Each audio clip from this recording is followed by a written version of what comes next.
दोस्तों, एक बात हमेशा याद रखिएगा कि जब इंसान को अचानक से धोखा मिलता है वो पूरी तरीके से हिल जाता है, पर जब उसे ये मालूम चलता है कि धोखा देने वाला कोई और नहीं बल्कि उसका अपना ही है, ये जान करके वो अंदर से टूट जाता है और फिर जल्दबाजी में कुछ ऐसा फैसला कर लेता है जिसका शायद कोई अंदाज़ा भी नहीं लगा सकता है। आज की भी कहानी में सेम कुछ ऐसी होता है। नमस्कार, आदाब, मैं हसमुदी और आप देख रहे हैं सफ़र क्राइम तक। आज की जो सच्ची घटना मैं आपको सुनाने वाला हूँ, ये घटना है राजस्थान प्रदेश के कोटा शहर की। कोटा का एक थाना पड़ता है भीम मंडी और इसी भीम मंडी थाना क्षेत्र का रहने वाला नीरज परासर। नीरज की पत्नी का नाम है सोहनी।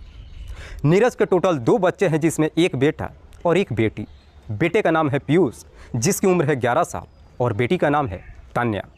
तन्या जिसकी उम्र है लगभग 9 साल के आसपास। दरअसल दोनों बच्चे जो अपने ही इलाके के एक प्राइवेट स्कूल में पढ़ाई करते हैं। बात कर रहा हूँ मैं 21 जनवरी की शाम के करीब 4 बजे के आसपास।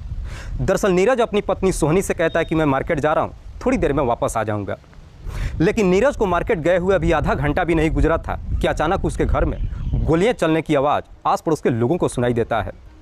एक पर एक कई सारी गोलियाँ चलने की आवाज़ जब पड़ोसी सुनते हैं, भागते दौड़ते नीरज के घर पे जाते हैं तो देखते हैं कि उसके घर के अंदर से एक व्यक्ति अपने मुंह पे कपड़ा बांधे हुए वहाँ से काफ़ी तेज़ी में निकलता है और मौके से फरार हो जाता है।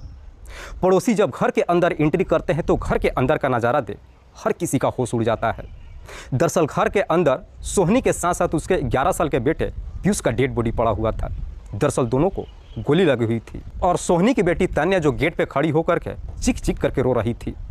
पड़ोसी जैसे इस तरह की नज़ारा देखते हैं, सबसे पहले इस बात की जानकारी नीरज को देते हैं और साथ ही साथ पुलिस को बता देते हैं।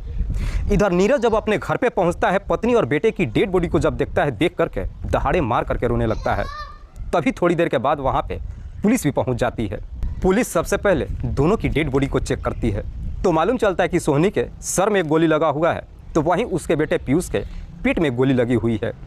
पुलिस जब घटनास्थल की मुआयना करती है तो वहाँ पे पुलिस को 3 खोखे भी बरामद होती है। दरअसल एक गोली जो घर के सामने दीवार पे लगा हुआ था, जहाँ के निशान साफ साफ दिखाई दे रहा था। पुलिस सबसे पहले दोनों की डेड बॉडी को अपने कब्जे में लेकर पोस्टमार्टम के लिए भेज देती है और फिर पूरे इस वारदात के बारे में नीरज से पूछताछ करती है। नीरज रोते हुए पुलिस वालों से कहता है कि साहब, मेरी पत्नी और बेटे की हत्या किसी और ने नहीं बल्कि चंद्रकांत पाठक ने किया है। चंद्रकांत जिसकी उम्र है लगभग 35 साल के आसपास, जो मध्य प्रदेश के मुरैना का रहने वाला है। नीरज जब चंद्रकांत का नाम लेता है, पुलिस नीरज से पूछताछ करती है कि ये चंद्रकांत कौन है और तुम्हारी पत्नी के साथ उसका रिश्ता क्या है।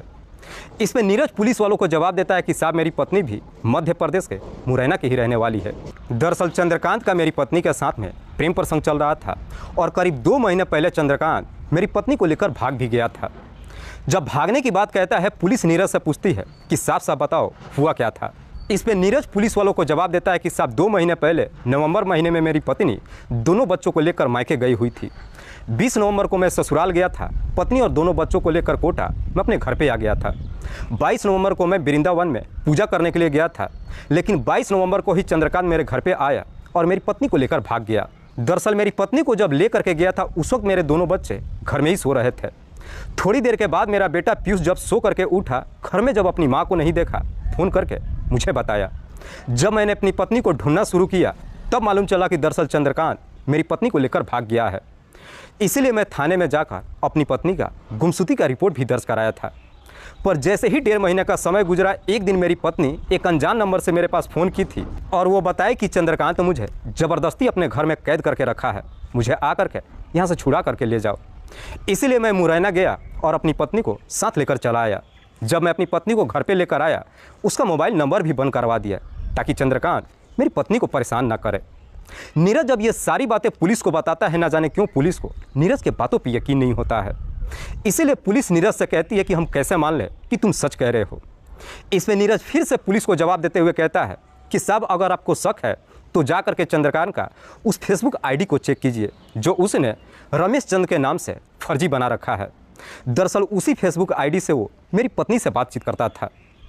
नीरज जब उस फेसबुक आईडी की बात कहता है, पुलिस अब सच पता लगाने के लिए उस फेसबुक आईडी को खंगालना शुरू करती है। आखिरकार पुलिस को वो फर्जी फेसबुक आईडी भी मिल जाता है। लेकिन पुलिस जब उस फेसबुक आईडी को चेक करती है तो उसके अंदर का मैसेजेस देख करके पुलिस भी एकदम से चौंक जाती है। दरअसल 15 जनवरी को चंद्रकांत ने उस फेसबुक के जरिए सोहनी को 150 फोटो भेजा था। दरअसल वो फोटो किसी होटल के कमरे का था, जिस फोटो के अंदर चंद्रकांत और सोहनी मौज मस्ती करते नजर आ रहे थे। लेकिन पुलिस जब उसके अंदर का एक मैसेज पढ़ती है तो मैसेज पढ़ करके पुलिस भी एकदम से चौंक जाती है। दरअसल 15 जनवरी को ही चंद्रकांत ने उस फेसबुक के जरिए सोहनी को एक मैसेज किया था कि मैं तुम्हें पहचानने में काफ़ी देर कर दिया हूँ, इसलिए मैं इस दुनिया को छोड़ के जा रहा हूँ।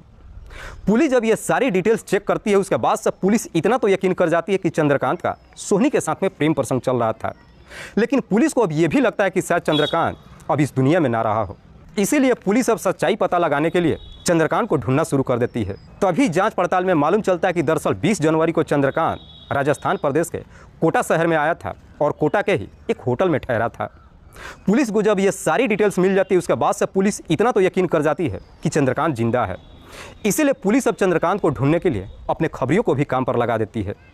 पर जैसे ही 2 दिन का समय गुजरता है, खबरी थाने में पहुंचता है और पुलिस वालों से कहता है कि साहब चंद्रकांत मध्य प्रदेश के श्योपुर में छुप करके बैठा हुआ है।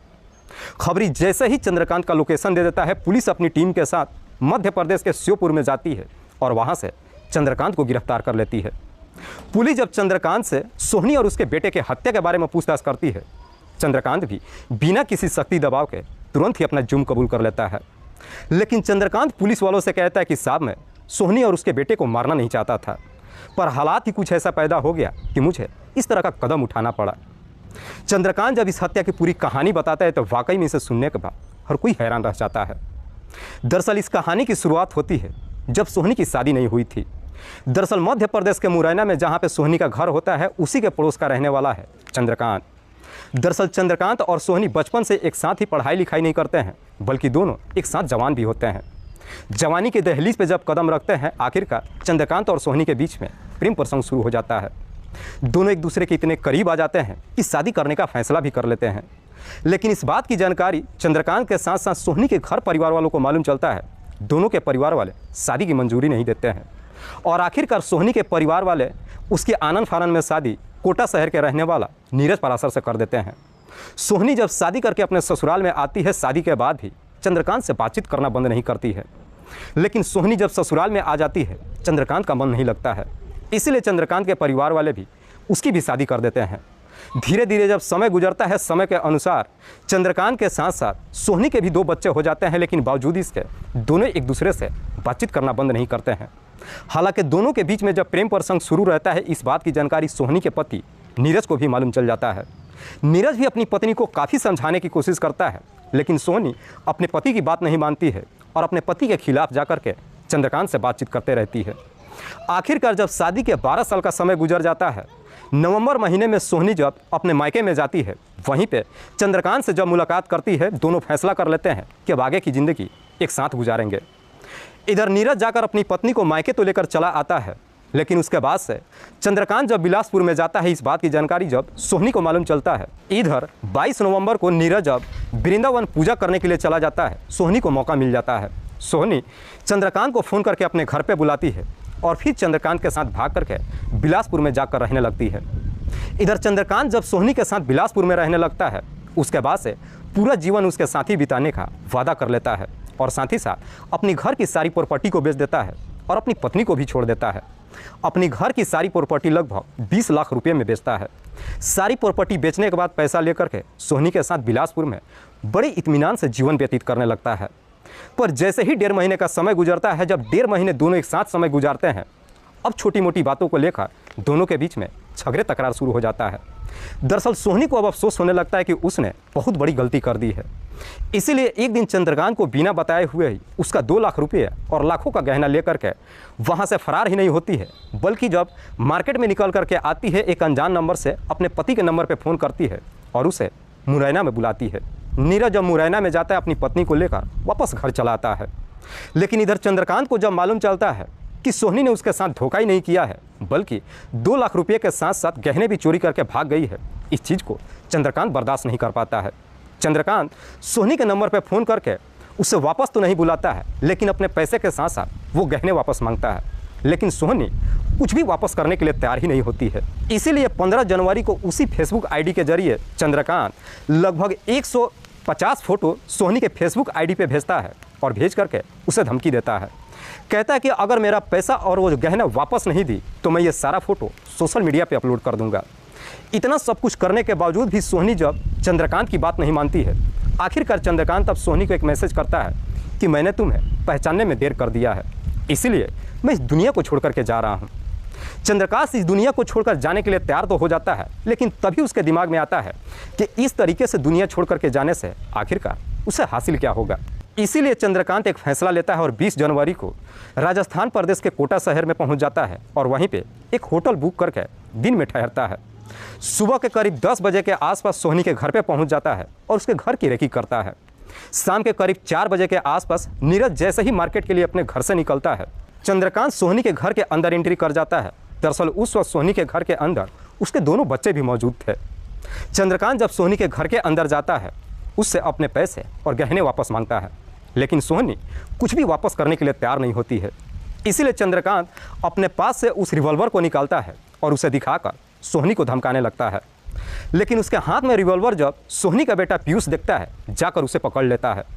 जैसे ही उसका हाथ पकड़ता है, न जाने कैसे ट्रिगर दब जाती है और वो गोली पीयूष के पेट में लग जाती है, जिसकी वजह से पीयूष की घटनास्थल पर ही मौत हो जाती है।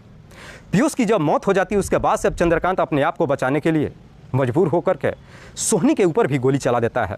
लेकिन पहली जब गोली चलाता है, वो जा कर के दीवार में लग जाती है। दूसरी गोली जब चलाता है, आखिरकार वो गोली जा कर के सोहनी के सिर में लग जाती है।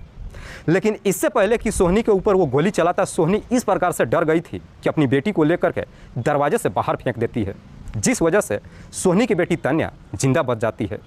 सोहनी और उसके बेटे की जब मौत हो जाती है, गोली चलने की आवाज़ जब आस पड़ोस के लोग सुनते हैं, भागते दौड़ते जब नीरज के घर के तरफ जाना शुरू करते हैं, चंद्रकांत भी इस प्रकार से डर जाता है कि अपने मुंह पे कपड़ा बांध करके काफ़ी तेज़ी से वहाँ से निकलता है और मौके से फरार हो जाता है।